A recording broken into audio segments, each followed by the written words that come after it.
Замзамды отырып іше ма, жатып іше ма, тұрып іше ма? Тұрып ішу керек па, отырып ішу керек па? Тұрып ішу керек па, бола ма ішсе? Міне, көрдіңіз ба?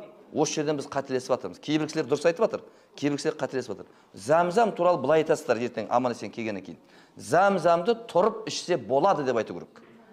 Тұрып ішу керек емес.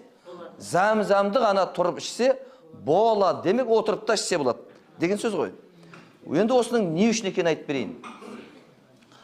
Алланың жәрдемімен. Мынау жалпы судың формуласы не өзі химияда? H2O. Ол өзгеріске ұшырай ма? Ұшырай ма? Ұшырайды. Қалай? Анау алдында тұрған адамның сөйлеген сөзіне, бойындағы ашуына, немесе көңіл қуанышына қарай H2O өзгереді.